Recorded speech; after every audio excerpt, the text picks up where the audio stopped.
Assalamualaikum warahmatullahi wabarakatuh.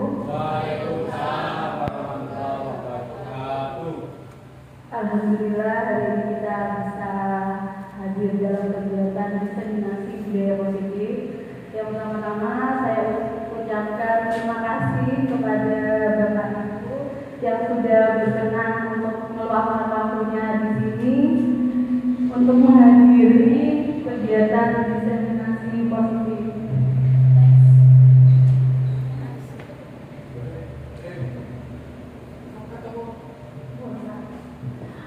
Yang kedua, perkenalkan kami berdua, saya Sati Nurindasari dan Ibu Sima, CGP kelas 154 Angkatan 9. Kami berdua akan menyampaikan materi yang sudah kita terima di pendidikan CGP. Nah, materi kita kali ini adalah tentang budaya positif. Bapak Ibu sekalian, masih ingat kira-kira budaya positif yang ada di sekolah kita? Apa saja yang budaya positif yang sudah ada atau yang sudah pernah kita lakukan di sekolah kita? Bersalaman setiap pagi dengan Bapak Ibu guru di gerbang, ya benar. Senyum kalau ketemu sama kamu. Ya, senyum kepada Bapak Ibu guru. Mungkin ada lagi dari teman-teman, bukan?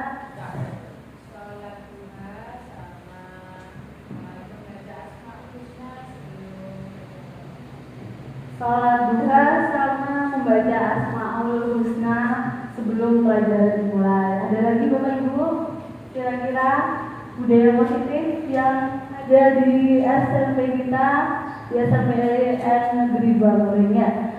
Next. Nah, budaya-budaya positif itu harus kita budayakan atau harus kita lestarikan agar kita lingkungan sekolah yang well-being atau lingkungan sekolah yang menyenangkan bagi segala pihak. Di sini guru senang, juga siswa-siswanya juga merasa senang. Nah, budaya positif di sekolah itu dapat dijaga dengan berbagai strategi, yaitu disiplin positif. Nanti akan disampaikan oleh saya. Yang kedua, nilai-nilai kebajikan akan disampaikan oleh Ibu Sima. Yang ketiga, teori motivasi, hukuman dan konsekuensi disampaikan oleh saya. Kebutuhan dasar manusia, posisi kontrol insya Allah akan disampaikan saya, dan keyakinan kelas serta segitiga restitusi akan disampaikan oleh Ibu Sima. Selanjutnya, nah, kira-kira apa yang Bapak Ibu pikirkan ketika kita bertemu kata disiplin? Menurut Bapak Ibu itu disiplin itu apa, Bapak? Taatan, terus tepat waktu, iya, benar sekali, benar.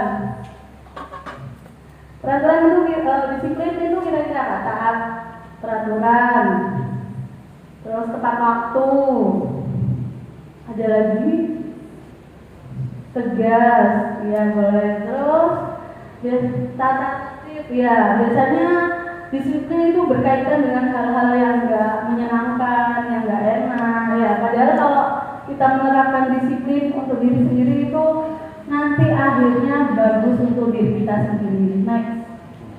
Nah ini biasanya yang kita pikirkan kalau ketemu kata disiplin adalah peraturan, tata tertib, ketaatan dan ketidaknyamanan karena harus melakukan sesuatu secara terpaksa. Ya, anak-anak kita itu biasanya malas untuk berdisiplin karena merasa nggak nyaman melakukannya. Nah, di sini kita akan mencoba belajar disiplin positif, di mana disiplin positif adalah suatu pendekatan untuk menerapkan disiplin dari dalam diri anak tanpa hukuman dan hadiah. Jadi berasal dari motivasi intrinsik. Jadi anak itu pergi ke sekolah, belajar itu dari hatinya, bukan mengharapkan hadiah atau menghindari hukuman. Contohnya biasanya motivasi anak-anak itu kalau sekolah ingin dapat sama, tak tanyain, kamu kalau sekolah ngapain nak? Ingin dapat kamu bu. Nah itu motivasinya kurang, harusnya motivasinya mencari ilmu. Nah,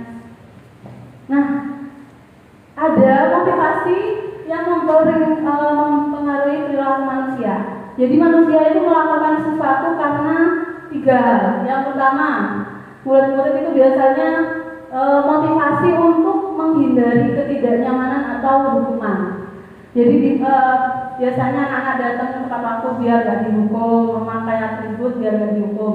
Yang kedua juga motivasi untuk mendapatkan penghargaan, misalnya rajin biar dipuji gitu. Yang ketiga, ini motivasi dari dalam diri orang untuk menjadi orang yang mereka inginkan dan nilai-nilai yang mereka percaya.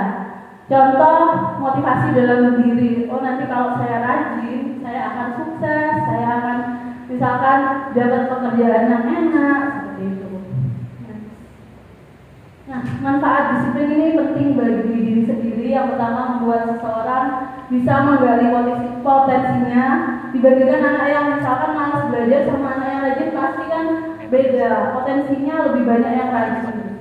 Yang kedua, mengontrol diri. Dengan disiplin kita bisa mengontrol diri. Misalkan saya tanya ke anak-anak itu, anak-anak biasanya main TikTok itu waktunya lama, 3 jam, 2 jam gak terasa. Nah, dengan disiplin kita bisa mengontrol diri, menguasai diri untuk memilih tindakan yang mengacu pada nilai-nilai yang kita hargai. Tujuan kita sebagai seorang pendidik adalah menciptakan anak-anak yang memiliki disiplin dari dalam motivasi, yaitu motivasinya diri sendiri.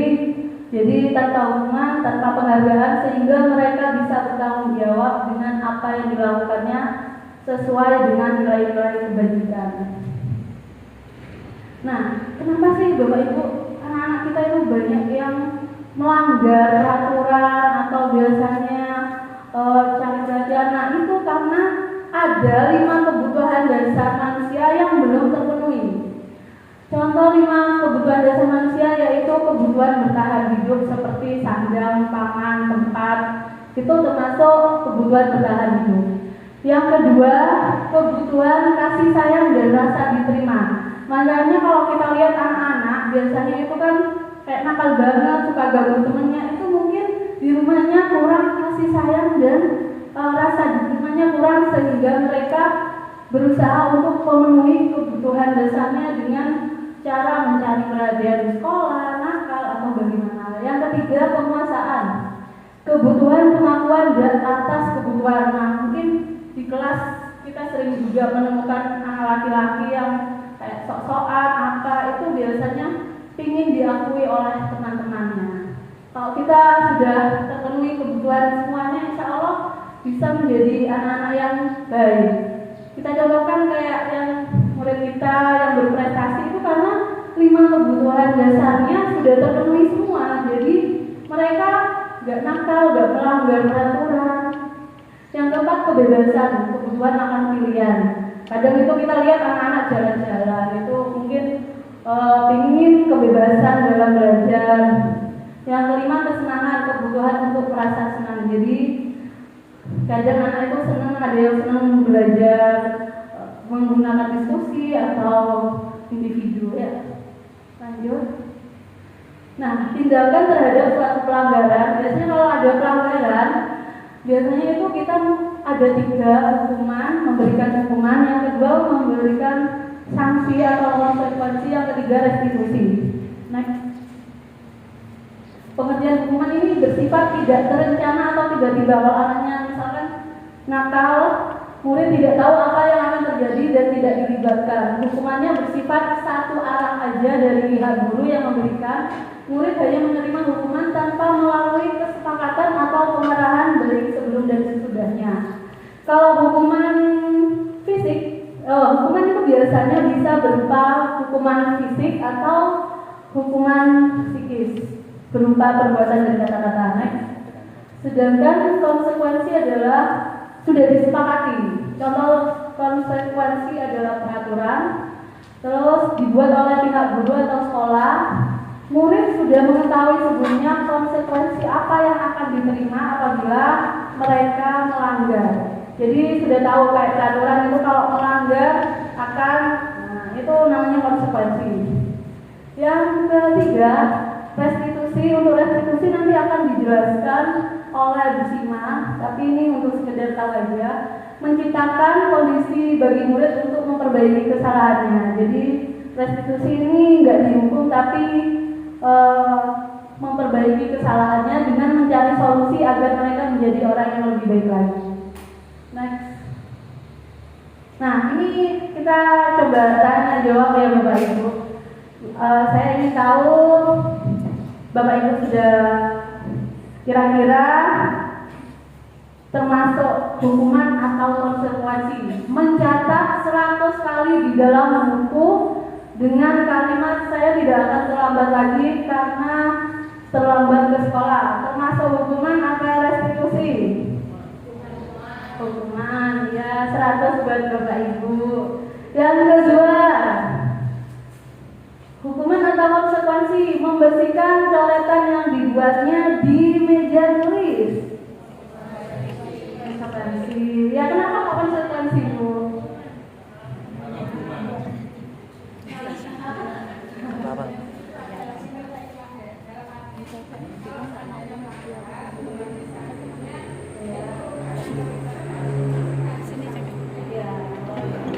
Benar sekali, terima kasih Bu Farah sudah membantu menjawab. Baiklah, kita lanjutkan, jawabannya sudah benar. Yang ketiga, lari mengelilingi lapangan basket 2 kali karena terlambat hadir di sekolah. Konsekuensi apa hukuman? Hukuman. Lanjut Bu. Benar. Menggantikan kertas tugas teman yang telah dicoret-coret. Konsekuensi. Kita semua Bapak Ibu. Ya, lanjut. Restitusi nanti Bu Sima. Membersihkan toilet sekolah karena mematahkan pensil temannya. Teman.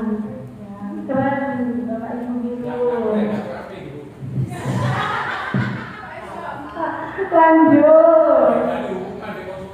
Nah ini membersihkan resapan air di meja tulis karena tersenggol saat belajar, termasuk konsekuensi hukumnya karena kenapa alasannya? Ya nanti bisa dibahas bersama. Masuk apa kira-kira Bapak Ibu?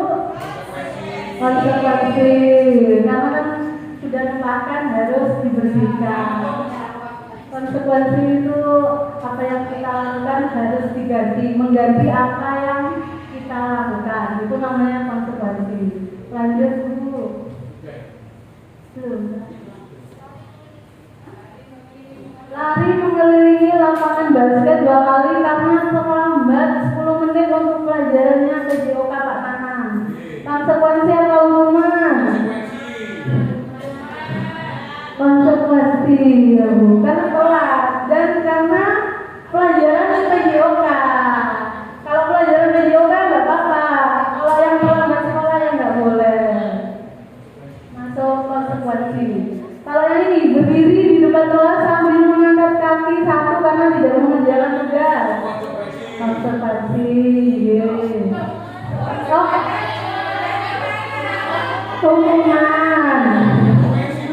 Hukuman karena hukuman itu menggunakan hukuman fisik dan psikis. Nah, level konsekuensi itu mengganti Bapak, mengganti apa yang kita lakukan. Kalau misalkan memuntahkan ya harus itu membersihkan. Kalau mengotori lantai harus dipel dan itu mengganti. Nah,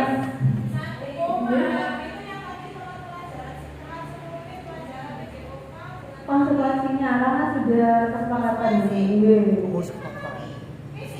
Enggak, karena kan pelajaran olahraga memang lari Bu. PJOK. Kalau PJOK itu kan memang kegiatannya lari, main basket, jadi itu masuk konsekuensi Bu. Tergantung konteksnya Bapak. Next lagi, kan pelajarannya nggak boleh. Kehilangan 10 menit jam istirahat, gak istirahat selama 10 menit untuk mengerjakan tugas karena terlambat datang dan tertinggal tertinggal pelajaran. Konsekuensinya telatnya 10 menit Bapak, jadi harus ganti 10 menit. Kalau hukuman itu ya hukuman fisik, ini kan enggak hukuman fisik, tapi mengganti. Lanjut. Nah ini juga 5 posisi kontrol. Jadi 5 posisi kontrol yaitu kita itu kontrolnya sebagai Bapak Ibu guru itu apa? Nah pasti sangat penasaran ya semuanya. Kira-kira saya itu termasuk yang mana? Jadi ada kita mengontrol murid itu dengan posisi apa? Ada yang sebagai penghukum, ada yang sebagai pembuat merasa bersalah, ada yang posisi kontrolnya sebagai teman, dan juga ada pemantau, serta yang paling tinggi adalah posisi kontrol manager. Ini yang paling tinggi. Next. Nah di sini kita bisa refleksi juga kira-kira saya seperti apa. Yang pertama adalah penghukum. Posisi kontrol yang pertama adalah penghukum. Penghukum di sini biasanya penghukum itu menggunakan hukuman secara fisik maupun verbal, misalkan disuruh lari, disuruh push up, squat jam dan lain sebagainya. Yang kedua, penghukum senantiasa mengatakan bahwa sekolah memiliki sistem atau alat yang dapat menekan murid-murid lebih dalam lagi. Dan yang ketiga, biasanya guru sebagai penghukum itu senantiasa percaya bahwa pengajaran itu bisa berhasil sesuai dengan caranya. Contoh, patuhi aturan saya, kamu harus begini, kamu harus begitu. Jadi itu kayak memaksa gitu.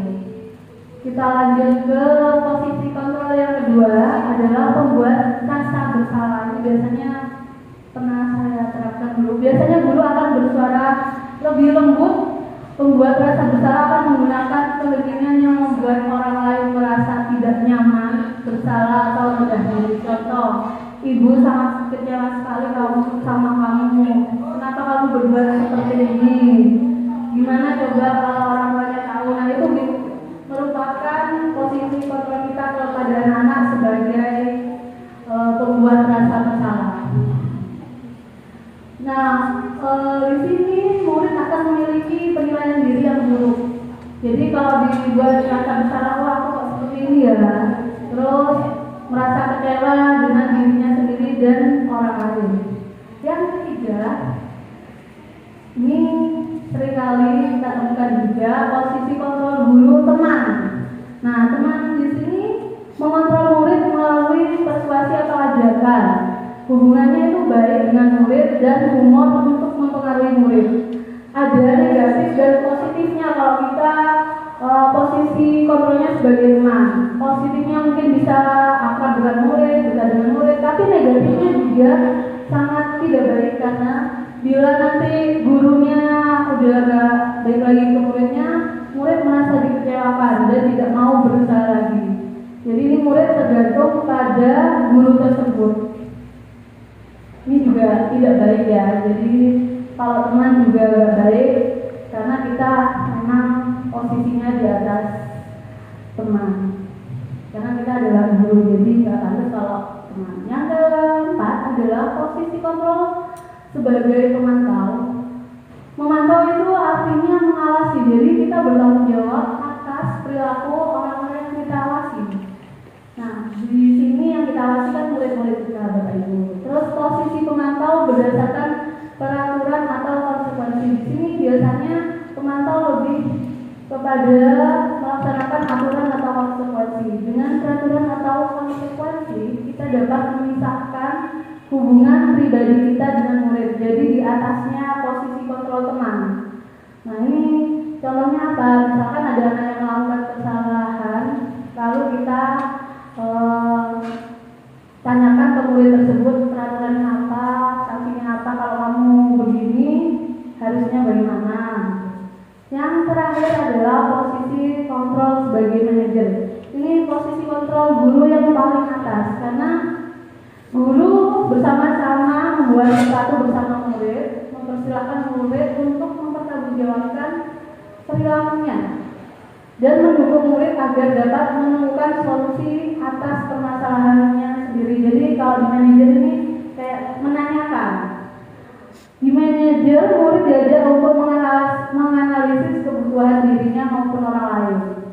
Jadi tugas manajer di sini membimbing murid untuk dapat mengatur dirinya sendiri. Jadi kalau ada murid yang salah, kita bisa menanyakan alasannya kenapa dan solusinya seperti apa. Nanti itu di sana ada tata cara untuk menerapkan disiplin positif dengan segitiga restitusi yang akan disampaikan oleh Musima.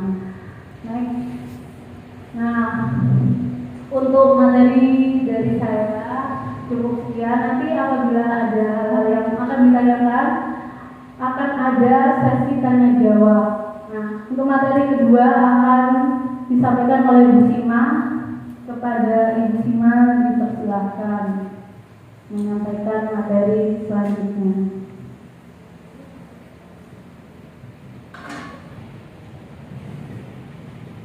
Assalamualaikum warahmatullahi wabarakatuh. Waalaikumsalam warahmatullahi wabarakatuh. Masih semangat ibu-ibu semuanya?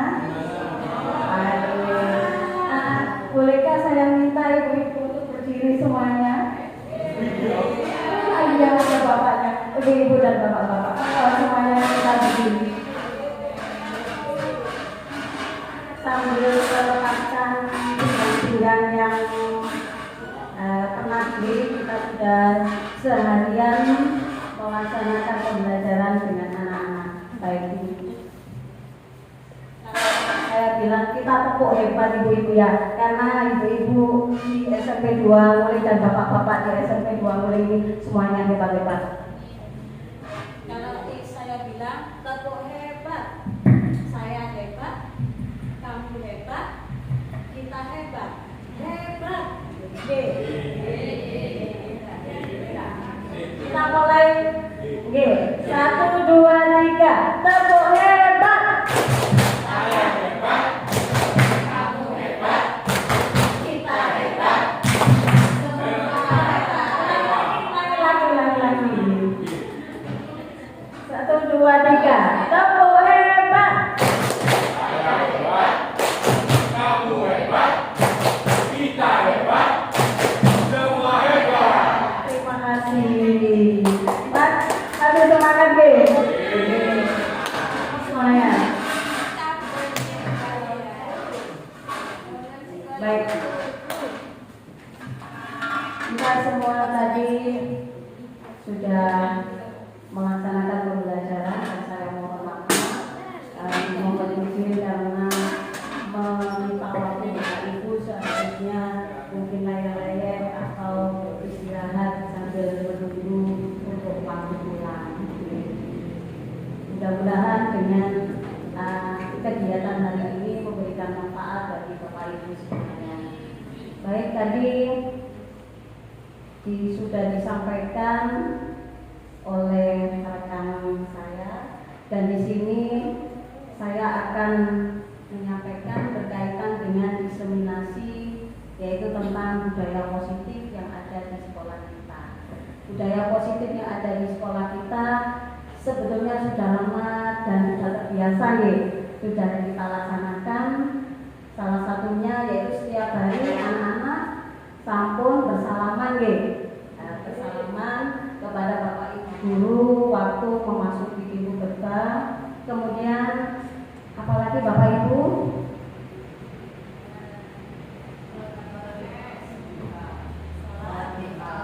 sholat duha, Berbaris sebelum pelajaran. berbaris sebelum pelajaran. Ya, itu merupakan budaya-budaya positif yang perlu dilestarikan dan perlu untuk dilaksanakan seterusnya. Kemudian di budaya positif tadi sudah ada juga ada hal yang sudah disampaikan di awal tadi, dan ada posisi kontrol untuk guru, bagaimana guru itu menghadapi seorang siswa itu yang nakal, kemudian yang super nakal. Nah, itu tadi ada 5 posisi kontrol nih Bapak Ibu nih. Sekarang kita lanjutkan ke nilai kebajikan universal. Nilai kebajikan universal di sini merupakan nilai-nilai kebajikan yang disepakati bersama, tetapi tidak memandang dari suku bangsa, agama, bahasa maupun latar belakang. Jadi semuanya dianggap yaitu sama. Contoh dari nilai kebajikan universal yang bisa kita temui sehari-hari, di sini kita meluapkan rasa bersyukur. Kemudian dari anak-anak juga tanggung jawab. Misalkan anak-anak itu ada tugas dari bapak ibu guru, berarti bertanggung jawab untuk mengerjakan tugas. Kemudian yang berikutnya yaitu kasih sayang, ini terutama kasih sayang terhadap sesama. Kemudian kasih sayang juga bapak ibu guru terhadap anak didiknya. Kemudian lagi rajin di sini berarti anak didik rajin dalam hal berpakaian, rajin dalam hal mengerjakan segala tugas-tugas. Kemudian percaya diri ini kita membimbing siswa untuk tidak menjadi malu, tetapi percaya diri, mengaktualisasikan diri apa yang dimiliki oleh siswa tersebut. Kemudian integritas yang berkaitan dengan bagaimana siswa itu memiliki rasa terhadap lembaga pendidikan tersebut. Kemudian kita lanjut ke kesepakatan kelas dan keyakinan kelas. Saya mau bertanya dulu, Bapak Ibu, kalau di dalam kelas pernahkah jenengan sebelum memulai pelajaran itu meminta anak-anak membuat kesepakatan kelas? Ya. Oke. Ya, Master. Oke. Pak Nanang, misalkan contohnya kesepakatan kelas panjenengan. Kalau pelajaran saya kesepakatannya karena mata pelajaran olahraga harus berganti kaos, seragam olahraga.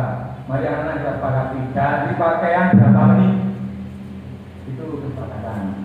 Nanti selesai jam pelajaran, berganti jam berikutnya ganti kaos berapa menit. Itu kesepakatan yang sering saya gunakan untuk pelajaran olahraga. Terima kasih, kita berikan aplaus untuk Bapak Nanang.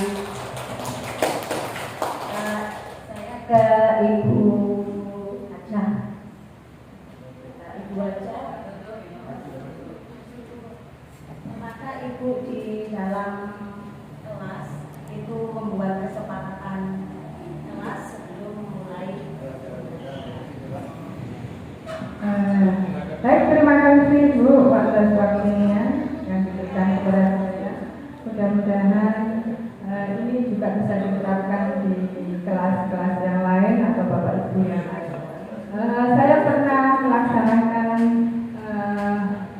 kesepakatan kelas, di mana di situ misalnya satu contoh, kalau masuk harus tepat waktu, kalau terlambat kamu tidak boleh ikut pelajaran atau ada di menunggu di luar, gitu. Kan sampai selesai Ibu menunggu. Misalkan dalam satu contoh kita dalam waktu berdoa ya nggak ujung-ujung masuk begitu saja, gitu ya. Dan masih banyak lagi kesepakatan terutama masalah tugas. Itu bisa dilaksanakan di dalam kelas. Saya juga sempat mempraktekkan itu, gitu, Ibu. Kalau perlu itu sekalian setelah dibuat bersama, sudah anak-anak memikirkannya juga ikut berpikir juga, gitu ya. Jadi ini anak-anak kalau misalnya tidak pikir, salah satu contohnya itu kan ada sanksinya apa didenda atau apa. Nah nanti ditulis ditaruh di kelas. Begitu Ibu. Terima kasih. Assalamualaikum warahmatullahi wabarakatuh. Waalaikumsalam warahmatullahi wabarakatuh. Ya, terima kasih kepada Ibu Haja Fatimah. Memang kesepakatan kelas itu bisa kita lakukan setiap kita mau melakukan pembelajaran agar pembelajaran itu tercipta dengan baik. Bapak Ibu semuanya sampun nggih kesepakatan kelasnya nggih. Kita lanjut ke keyakinan kelas. Mengapa ada keyakinan kelas? bukan peraturan kelas. Di sini ada perbedaannya antara peraturan kelas dengan keyakinan kelas. Kalau peraturan kelas itu biasanya berisi tentang kalimat-kalimat perintah. Tidak boleh, itu biasanya peraturan. Kalau keyakinan kelas merupakan salah satu disiplin positif yang bisa kita terapkan dalam membangun. Dari kesepakatan kelas itu tadi bisa dibuat yaitu adanya keyakinan kelas. Kalau keyakinan kelas itu biasanya berupa kalimat yang universal. Bisa dilanjut. Di sini saya memberikan contoh. Ada kalimat-kalimat yang berkaitan dengan kesepakatan kelas dan keyakinan kelas. Kalau kesepakatan kelas, misalkan di sini tidak boleh datang terlambat di kelas. Nah, keyakinan kelasnya berarti harus datang tepat waktu. Kemudian tidak membuang sampah sembarangan, berarti menjaga kebersihan kelas. Kemudian tidak mencoret-coret tembok kelas, itu juga bisa masuk ke menjaga kebersihan kelas. Keyakinan kelas juga bisa menghormati Bapak Ibu guru yang ada di kelas, menghargai sesama teman yang di kelas. Ini semua di kelas saya sudah pada waktu pertama kali memasuki ajaran baru sudah menyusun kesepakatan dengan keyakinan kelas.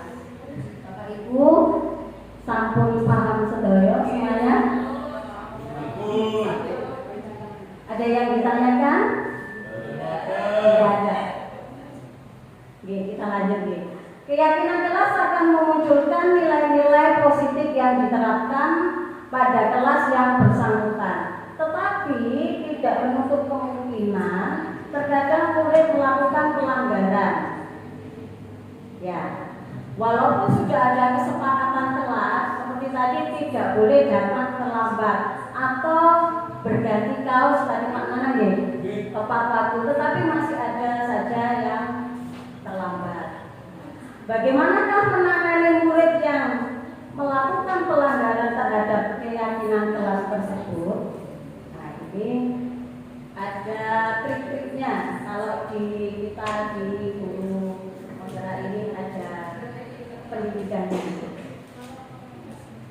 Nah, untuk memahami atau bagaimana menangani siswa yang bermasalah, di sini ada yang namanya segitiga restitusi. Segitiga restitusi ini cara-cara yang bisa digunakan oleh Bapak Ibu guru di dalam menangani masalah murid. Ya. Yang pertama itu ada kalimat-kalimat yang seharusnya kita berikan biarkan agar murid itu tidak merasa tersinggung. Kemudian murid itu tidak merasa dendam kepada guru yang memberi hukuman. Ada di sini, kamu tentu punya alasan mengapa melakukan itu. Misalkan di kelas saya ada anak yang tidak mengerjakan tugas. Berarti saya harus bertanya. Pertanyaannya yang tidak menyinggung itu bisa kita menanyakan. Kamu tentu punya alasan mengapa? Ya, mengapa kamu melakukan itu? Maksudnya melakukan tidak mengerjakan tugas. Mungkin iya tiduran, ya. Mungkin lagi disuruh bapak ibunya kemana. Jadi ada kalimat-kalimat yang harus kita berikan kepada murid. Langkah-langkah dalam segitiga restitusi itu ada 3. Yang pertama, menstabilkan identitas. Bertujuan untuk mengubah identitas anak dari orang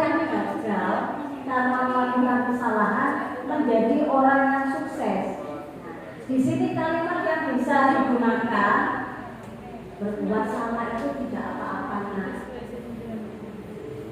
Tetapi belakangnya harus ada. Ada lagi, tidak ada manusia yang sempurna. Saya juga pernah melakukan kesalahan seperti itu. Belakangnya harus ada kalimat yang bisa membangkitkan siswa atau murid itu menjadi lebih baik. Kemudian yang kedua,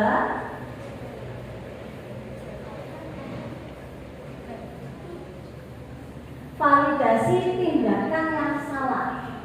Validasi tindakan yang salah ini tindakan dilakukan dengan suatu tujuan, yaitu memenuhi kebutuhan dasar. Kalau kita memahami kebutuhan dasar apa yang mendasari sebuah tindakan, kita akan bisa menemukan cara-cara paling efektif untuk memenuhi kebutuhan tersebut. Apa yang bisa kita lakukan terhadap murid dengan tindakan validasi yang salah ini? Kita bisa menggunakan kalimat-kalimat yang berikut ini.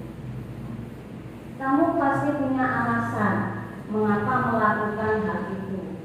Yang kedua, kamu patut bangga pada dirimu sendiri karena kamu telah melindungi sesuatu yang penting.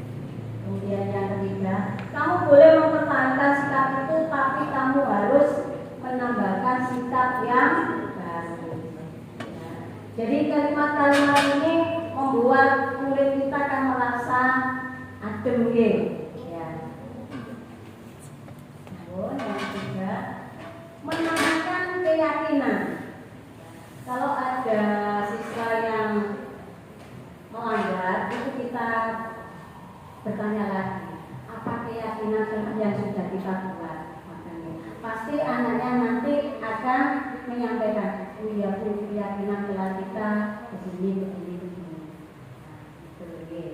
Kemudian ketika identitas sukses telah tercapai, maka langkah pertama, tingkah laku yang salah telah divalidasi. Langkah yang kedua, maka anak akan siap untuk dihubungkan dengan nilai-nilai yang dia percaya dan berpindah menjadi orang yang dia inginkan.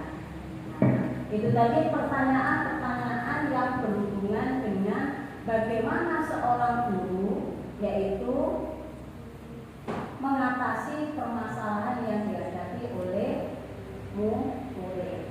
Bapak Ibu, ngapunten, saya punya kasus nggih. Di situ kita bahas bersama kasusnya nggih.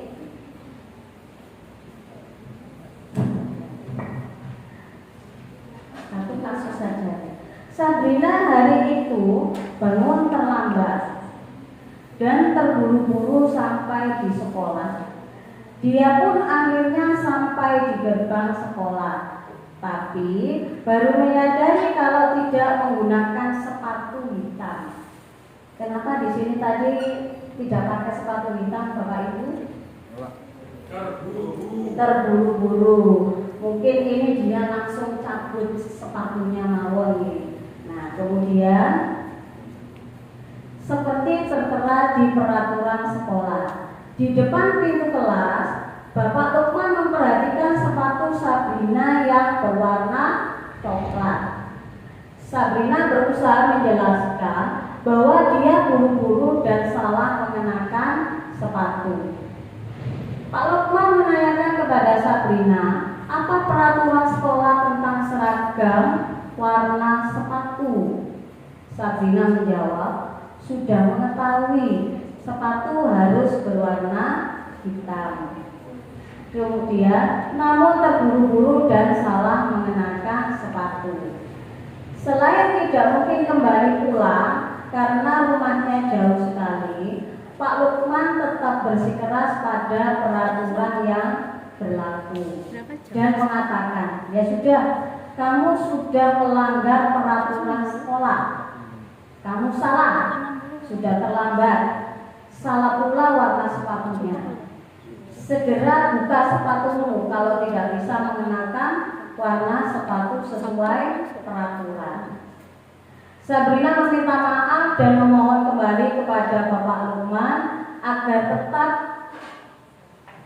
dapat mengenakan sepatunya dan berjanji tidak akan mengulang kesalahannya. Namun Pak Lukman tidak mau tahu. Tidak, kamu telah melanggar peraturan sekolah. Kalau tidak sanggup ambil sepatu di rumah atau diantarkan sepatu ke sekolah, ya sudah, kamu tidak bersepatu dalam seharian di sekolah. Sekarang copot sepatumu dan silakan belajar tanpa sepatu seharian. Sabrina pun dengan berat hati mencopot sepatunya dan memberikannya kepada Pak Lukman. Seharian dia tidak berani berkeliling sekolah karena malu dan lebih banyak berdiam di kelas. Dari kasus tersebut di atas, tadi di awal sudah saya sampaikan ada 5 kontrol ya, 5 kontrol guru. Mohon Bapak Ibu mungkin ada yang punya pendapat bagaimana cara menangani Sabrina ini sesuai dengan posisi kontrol dengan restitusi. Kalau yang posisi kontrol tadi ada penghukum, ada teman, kemudian ada pemantau, ada manajer, ya. Kemudian yang berkaitan dengan segitiga restitusi, tadi ada validasi, kemudian ada lagi yang kedua, ada validasi, kemudian yang kedua penanganan. Yang ketiga yaitu menanyakan keyakinan. Monggo Bapak Ibu, mungkin ada yang punya pendapat. Dari cerita tadi, kira-kira Pak Lukman ini bisa sebagai apa? Tadi Pak Lukman tadi di cerita tadi bersikap bagaimana kepada Sabrina?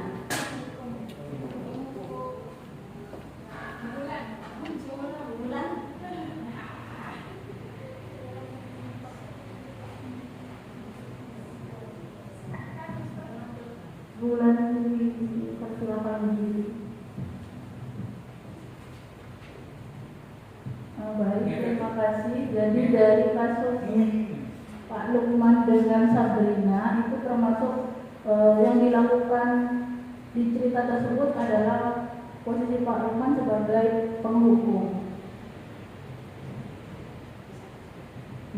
Karena di sini Pak Lukman itu mengatakan bahwa dengan nada keras, ya sudah, kamu sudah melanggar peraturan sekolah, kamu salah, sudah terlambat, salah pula warna sepatunya. Itu sudah jelas sebagai penghukum. Dan di situ Sabrina diberikan hukuman, yaitu sekarang copot sepatumu dan silahkan belajar tanpa sepatu seharian. Jadi menurut saya itu adalah posisi kontrol penghukum. Terima kasih. Kita berikan tepuk tangan kepada Bulan. Dari kasus tadi memang Bapak Lukman itu sebagai penghukum karena tidak menanyakan dulu apa alasannya Sabrina memakai sepatu berwarna coklat. Kalau ada kasus-kasus seperti itu bisa kita tanyakan terlebih dahulu artinya. Kemudian lagi kalau dikaitkan dengan segitiga restitusi, ada Bapak Ibu yang mau memberikan pendapat? Monggo.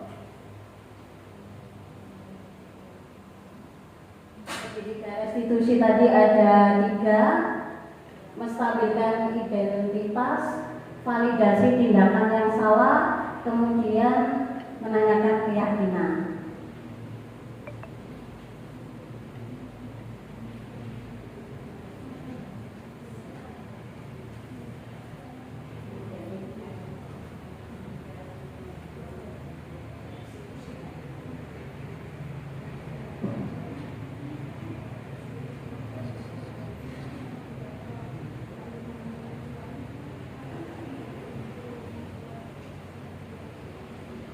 Iya.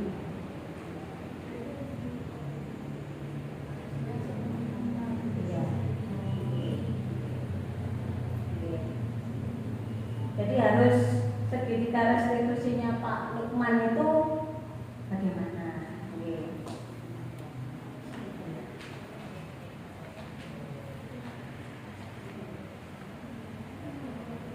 Monggo mungkin yang lain. Nah, Ibu bagaimana posisi?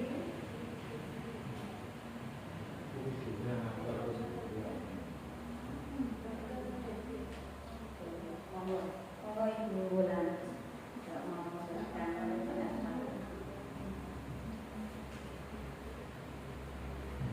Oke, baik Bapak Ibu, di sini saya akan menjelaskan bagaimana menangani kasus antara Pak Lukman dengan Sabrina dengan menggunakan cara segitiga restitusi.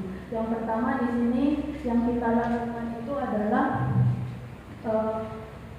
menstabilkan identitas terlebih dahulu. Jadi kita menemui Sabrina, kemudian kita bicara seperti yang contoh di kalimat ini.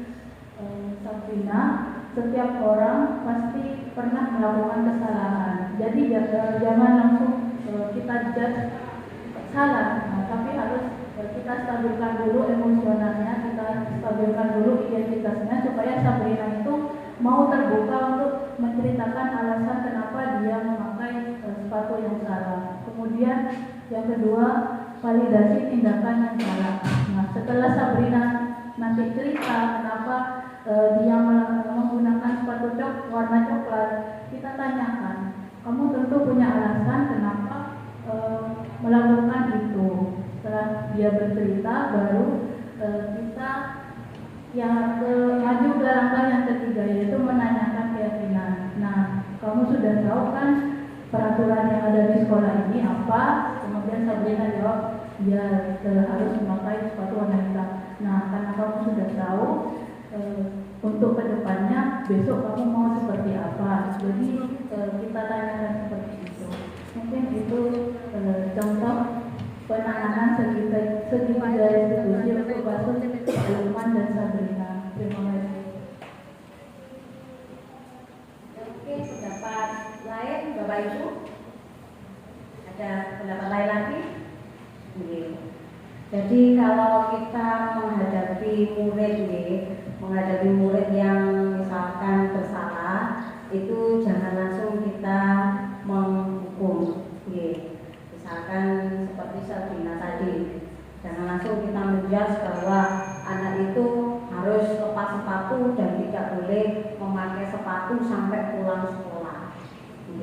Jadi kita tanyai terlebih dahulu, kenapa kok pakai sepatu warna coklat, sehingga kita tahu apa permasalahan yang sedang dihadapi oleh Sabrina. Kadang kita juga menghadapi anak misalkan di kelas tidur atau lesu, itu juga kita bisa mendekati terlebih dahulu. Kita tanya, kenapa kamu kok lemas, ada masalah apa? Kita tanyai dari hati ke hati dulu. Baru nanti kalau anaknya sudah cerita, akhirnya kita sudah tahu kenapa si anak ini seperti ini. Itu yang setiap hari memang kita temui nih Bapak Ibu guru nih, baik di kelas maupun di sekolah. Memang sangat kompleks sekali masalah-masalah murid, terutama pada masa-masa seperti sekarang ini, yaitu masa teknologi canggih. Ada yang perlu ditanyakan Bapak Ibu? Ada lagi yang perlu ditanyakan dari penyampaian budaya positif dan penanganan permasalahan terhadap anak didik? Sudah jelas semua ibu-ibu dan bapak-bapak? Rupanya sudah. Namanya jam-jam siang ya. Tetap semangat ya Bapak Ibu ya. Tetap semangat. Cukup Sekian yang bisa saya sampaikan. Mudah-mudahan apa yang saya sampaikan ini bermanfaat bagi kita semua dan kita semua bisa menangani masalah-masalah anak didik kita dengan hati nurani, dengan sentuhan-sentuhan dalam hati kita. Terima kasih. Wassalamualaikum warahmatullahi wabarakatuh.